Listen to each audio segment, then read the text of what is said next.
جسير. نعم يا بابا.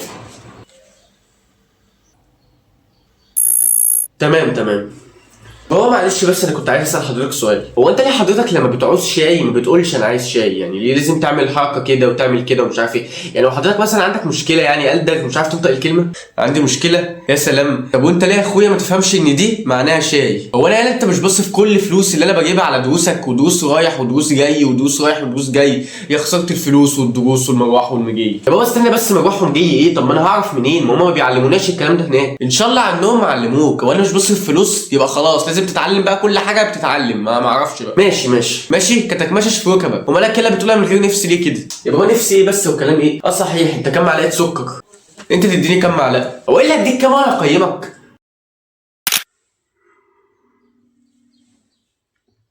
بابا انت شكلك عايز تنام على فكره. لا يا عم انام ايه بس؟ انا مصحصح اهو قاعد. عايز تنام انت نام. ما انا هنام فعلا بقى خلاص، دي الساعه بقت 2. يلا بقى تصبح على خير. تصبح من اهله. يلا.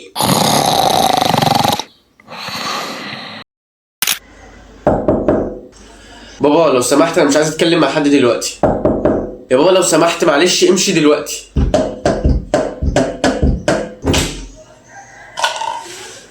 ازيك يا ياسر؟ عامل ايه؟ شفت؟ تليفون لونه حلو مش كده؟ تيجي نشوف مميزاته وعيوبه سوا؟ يا بابا انا عارف انا الموبايل ده موجود من ساعه ما انا اتولدت.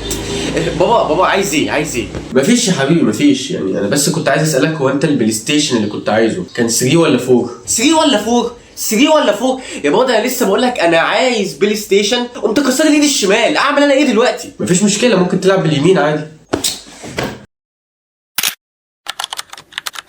ولا انت اللي ميعادك كده؟ ما تقوم تشوف مذاكرتك ولا تشوف حاجه تعملها بدل ما انت قاعد كده. يلا قوم شوف شغلك. يا بابا مذاكرتي بس اللي هم عاملها، ما خلاص انا خدت الاجازه، يعني مفيش مذاكره خلاص خلصت. هو ايه ده اللي خلاص؟ المذاكره بتخلص ولا ايه؟ ولا قوم بقى ما تنرفزنيش. قوم يلا ووضب الشنط يلا عشان تساعدني عشان هنسافر. ايه ده بجد هنسافر؟ ده بقالي كتير كنت عايز اصيف وعايز افتحك في القصه دي بس كنت خايف. كويس جت من عندك يعني. طيب بس المهم دلوقتي هنسافر بطياره ولا بعربيه ولا هنعمل ايه؟ لا طبعا ولا بعربيه ولا طياره. انت عارف مصاريف الطياره كام ولا مصاريف العربيه؟ هنسافر مشي.